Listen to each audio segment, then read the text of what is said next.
বাংলাদেশ জাতীয়তাবাদী দল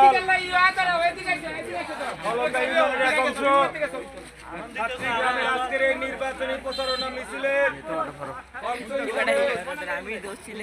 আমাদের মাঝে উপস্থিত হয়েছে সাবেক সাংগঠনিক সম্পাদক মোহাম্মদ সেলিম রেজা চৌধুরী। আমাদের মাঝে উপস্থিত আছেন সদরঘাট থানা বিএনপির বিপ্লব যুব বিষয়ক সম্পাদক জনাব মোহাম্মদ সুলতান মাহমুদ চৌধুরী।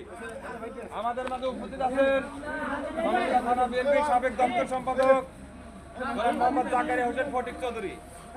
আমাদের মাঝে উপস্থিত আছেন ছাত্রীকে শহীদ জিয়া স্মৃতি সংঘের বিপ্লবী সাধারণ সম্পাদক মোহাম্মদ আব্দুল সামাদ সরকার এবং ছাত্রীকে শহীদ জিয়া স্মৃতি সংঘের উপদেষ্টা মন্ডলীর অন্যতম সদস্য মোহাম্মদ মইনুল হক প্রামাণিক। এছাড়াও আমাদের মাঝে উপস্থিত আছেন ছাত্রীকে শহীদ জিয়া স্মৃতি সংঘের ছাত্র দলের সভাপতি সাগর সরকার, সেক্রেটারি মাসুদ এবং স্বেচ্ছাসেবক দলের সভাপতি শামীম। এছাড়াও শ্রমিক দল, যুব দল, স্বেচ্ছাসেবক দল এবং ছাত্রী গ্রামের আপামর জনসাধারণ সকলকে জানাই সংগ্রামী সালাম ও শুভেচ্ছা। আসসালামু আলাইকুম। আমাদের মাঝে এছাড়াও উপস্থিত আছেন শহীদ জিয়া স্মৃতি সংঘের বিপ্লবী যুগ্ম সাধারণ সম্পাদক হিরো সুলতান। আমরা বাংলাদেশ জাতীয়তাবাদী দল বিএনপির নেতৃত্বে আজকে সারা বাংলাদেশের মিছিল কর্মসূচির অংশ হিসাবে শান্তিকে গ্রামে যে গণজমায়েত গণমিছিল করেছি, সেই জন্য শান্তি গ্রামের পক্ষ থেকে আমি অত্যন্ত কৃতজ্ঞ সাধারণ মানুষের প্রতি। সংগ্রামী শান্তি ও বন্ধুগণ আমার, আপনারা জানেন আগামী 13 জাতীয় সংসদ নির্বাচনে বাংলাদেশ জাতীয়তাবাদী দল বাংলাদেশের গণতন্ত্রের পুনঃপ্রতিষ্ঠাকারী একটি দল।